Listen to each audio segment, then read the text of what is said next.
இருப்பதை நாங்கள் எங்களுடைய பயணத்திலே கண்டோம். 22ஆம் தேதி இஸ்லாம் ஒரு இணைய மார்க்க நிகழ்ச்சி மாத்திரம்தான் கேன்சல் செய்யப்பட்டது. பாக்கி எல்லா நிகழ்ச்சிகளும் திட்டமிட்டபடி ஒழுங்காக முறையாக நடந்தன என்பதை அந்த எழுச்சிக்கு அடையாளம். இப்ப நீங்க இந்த எந்த அளவுக்கு ஆதரவு இருந்ததுங்கிறத எடுத்து சொன்னீங்க. பிரச்சாரத்துக்கு அங்க உள்ளவர்கள்ட்ட இருந்து எதிர்ப்பு இருந்துச்சா, ஆதரவு இருந்துச்சா, இல்ல நம்ம தௌஹீதை எதிர்க்கக்கூடியவங்க எந்த அளவுக்கு இதை நிறுத்துறதுக்கான எதிர்ப்புகளை எல்லாம் பண்ணாங்கன்னு கொஞ்சம் சொல்லுங்க பாப்போம். எதிர்ப்பை பொறுத்தவரை முக்கியமான பெருமுகர்கள், இயக்கத்தினுடைய தலைவர்கள் தான் எதிர்ப்பு காட்டினார்களே தவிர மக்களிடத்தில் சாதாரண பொதுமக்களிடத்தில் பெரிய எதிர்ப்பு ஒன்றும் இல்லை, ஆதரவு தான் அதிகமாக இருந்தது. ஆனால் இந்த தப்லீக் ஜமாத்தை சேர்ந்த பெருமுகர்கள், உலமாக்கல் சபையை சேர்ந்த பெருமுகர்கள், அது மாதிரி ஹுப்பு என்ற அந்த நாட்டில் சொல்லப்படக்கூடிய கபர் வணங்கிகள் என்ற நமது நாட்டில் சொல்லப்படக்கூடிய அந்த கூட்டத்தினுடைய பெருமுகர்கள், இவர்கள் எல்லாம் ஒன்று கூடி அவர்கள் இப்படியாவது நம்முடைய இந்த பிரச்சாரத்தை முறியடிக்கணும் என்பதற்காக பலவிதமான முயற்சிகளை மேற்கொண்டார்கள். அதனுடைய ஒரு கட்டமாக இந்த புதுக்கடை நிகழ்ச்சியை நாங்கள் முடித்துவிட்டு 18ஆம் தேதி காத்தான்குடியில் இருக்கிறோம். ஜும்மா தொழுகையில பள்ளிவாசல் அறிவிப்பு செய்து இலங்கையுடைய தௌஹீத் ஜமாத் தலைவருடைய கடை இருக்கிறது, அந்த கடையை உடைச்சு நொறுக்கினார்கள். ஒரு 100 பேர் ரவுடி கும்பல் மாதிரி அந்த கடையை அடிச்சு ஒடிச்சு நொறுக்கினார்கள். ஊர்வலமாக உசுப்பி விட்டு செய்தார்கள். அவர்கள் மீது வழக்கும் பதிவு செய்யப்பட்டிருக்கிறது. இப்படி எதிர்ப்புகளை அவங்க வெளிப்படுத்தினாங்க. அது மாதிரி போன்களை போட்டு சூசைட் பாம்பு, தற்கொலை பாம்பு வச்சிருவோம், அதை பண்ணிடுவோம், இது பண்ணிடுவோம் சொல்லி பயங்கரமான எதிர்ப்புகளை பண்ணார்கள். இவங்களுடைய எதிர்ப்புடைய உச்சகட்டம் எந்த அளவுக்கு இருந்தது என்பதை அறிந்து கொள்வதற்கு பல பகுதிகளில் ராணுவத்தினுடைய வேன்களோடு எங்களுக்கு பாதுகாப்பாக கொண்டாந்து நிறுத்தியிருந்தாங்க. காத்தாங்குடியில எல்லாம் ராணுவத்தினுடைய ஒரு கமாண்டர் தலைமையில முழு பாதுகாப்பு போட்டு நாங்கள் தங்கியிருந்த வீட்டுக்கும் நாங்கள் ஊரை விட்டு வெளியேற வரைக்கும் பாதுகாப்பாக வந்ததை எல்லாம் பார்க்கிறோம்.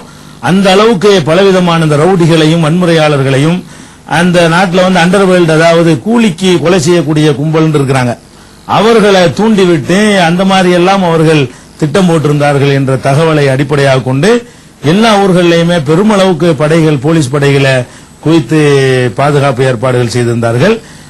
ஆனால் இதை நிறுத்துவதற்காக வேண்டி ஒவ்வொரு கூட்டத்துக்கும் அனுமதிக்க கூடாது என்று இவங்களை அணுகுவார்கள். ஆனால் அரசாங்கம் அதெல்லாம் செவிசாய்க்காமல் எல்லா கூட்டங்களுக்கும் அனுமதி கொடுத்தது. எல்லா கூட்டங்களும் சிறப்பாக நடந்தது. அவங்களுடைய முயற்சியில முழுமையாக இந்த கூட்டங்களை நிறுத்துகிற முயற்சியில அவங்களுக்கு தோல்விதான் கிடைத்தது தான் அதனுடைய ரிசல்ட்.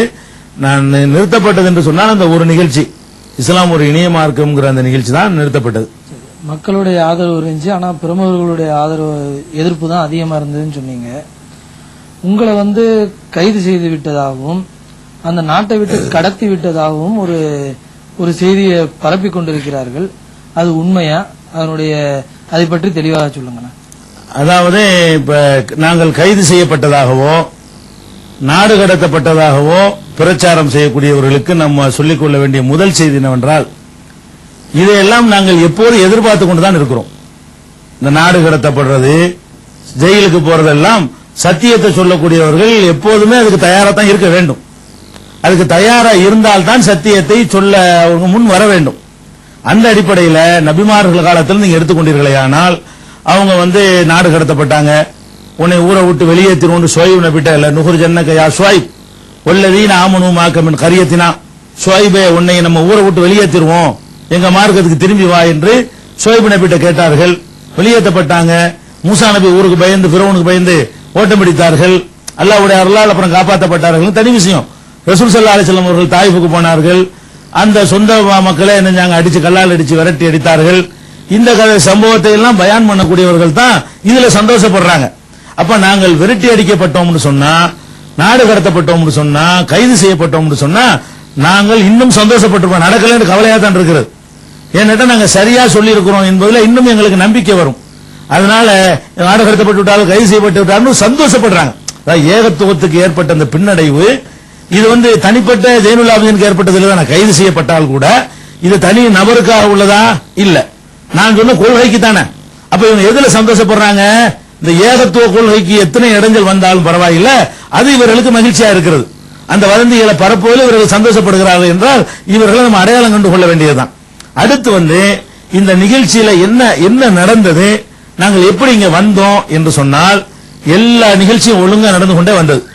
வர்றதுல அக்கூரணை என்ற ஊர்ல ஒரு நிகழ்ச்சி நடத்தினோம். அந்த நிகழ்ச்சியுடைய முடிவுல அது ஒரு புத்த மதத்தை சேர்ந்த முக்கியமான பிரமுகர் என்ன பண்றாரு, மேடையில நான் இஸ்லாத்தை தழுவி கொள்றேன்னு சொல்லி வந்தார். அவருக்கு கலிமாவையும் இஸ்லாத்தை பத்தியும் சொல்லி கொடுத்து மேடையிலே நம்ம இஸ்லாத்தை சேர்த்தோம். இது அந்த நாட்டுக்கு இது புதுமை. ஓப்பனாக வெளிப்படையாக இஸ்லாத்துக்கு வரக்கூடிய மக்களை இஸ்லாத்தில் சேர்க்குதல் என்பது அந்த நாட்டை பொறுத்த வரைக்கும் அது ஒரு புதுமையான ஒரு நிகழ்ச்சி. ஆனால் இதை அந்த அரசாங்கம் கண்டுகொள்ளவே இல்லை. இதை யார் கண்டுகொண்டாங்க தெரியுமா? நமக்கு எதிராக செயல்படக்கூடிய தப்லீக் ஜமாத்துக்காரங்க, உலமா சபைக்காரங்க, குப்பு என்று அந்த நாட்டில் சொல்லப்படக்கூடிய கபர் வணங்கிகள், இவங்களெல்லாம் என்ன பண்றாங்கன்னு கேட்டா, இந்த சம்பவத்தை இணைத்து 22ஆம் தேதி நாங்கள் இஸ்லாம் இணைய மார்க்கம் என்ற நிகழ்ச்சிக்கு ஏற்பாடு செய்திருந்தோம் இல்லையா, அந்த நிகழ்ச்சிக்கு செய்த விளம்பரங்களையும் சேர்த்து அரசாங்கத்துக்கு ஒரு பெட்டிஷன் போடுறாங்க. எப்படி போடுறாங்க? இவர் ஜெயினுல் ஆபிதீன் என்பவர் புத்தர்களை முஸ்லிமாக்குவதற்காக இங்க வந்திருக்கிறார், மதமாற்றம் செய்ய வந்திருக்கிறார். ஏற்கனவே அக்கூர்னேங்கிற ஊர்ல ஒருத்தரை மாத்தி விட்டார். ஏற்கனவே இந்த நிகழ்ச்சி நடக்குமே ஆனால் நிறைய பேர் இஸ்லாத்தை தழுவி விடுவார்கள். தழுவினார்களே ஆனால் புத்தர்களுக்கும் எங்களுக்கும் பிரச்சனை ஆகிவிடும். அதனால மத பிரச்சனை வருங்கிற காரணத்தினால இவருடைய விசாவை கேன்சல் பண்ணணும், இந்த நிகழ்ச்சியை ரத்து பண்ணணும் என்று சொல்லி அந்த உலமாக்கள் இவங்கெல்லாம் சேர்ந்து அந்த நாட்டில் கபர் வணங்கி ஒரு ஆள் மந்திரியா இருக்காரு, அளவின்னு பேர் அவருக்கு, மௌலானான்னு சொல்லுவாங்க. மௌலானான்னு சொல்றது தகுதியற்றவர் அவர். அந்த அளவிங்கிற ஒரு ஆள் மந்திரியை பயன்படுத்தி என்ன பண்ணாங்க, இந்த மாதிரி ஒரு மனுவை கொண்டே கொடுக்கறாங்க. எப்படி இவர் இந்த நிகழ்ச்சி நடத்தினால் இஸ்லாத்துக்கு மக்கள் வந்துருவாங்க அப்படிங்கறத கொண்டே கொடுக்கிறார். கொடுத்தோன்னு என்ன பண்றாங்க, சந்திரிய அரசாங்கம் பார்த்துக்கிட்டு தான் இருக்கிறது எல்லாத்தையும். ஆனால் இஸ்லாம் பரவுவது அவங்களுக்கு பிடிக்காது. ஆனால் முஸ்லீம்கள்ட்ட கொந்தளிப்பு ஏற்பட்டுருமோன்னு சொல்லிதான் நம்ம பிரச்சாரங்களை கண்டுகொள்ளாமல் இதுவரைக்கும் இருந்து கொண்டிருக்கிறார்கள்.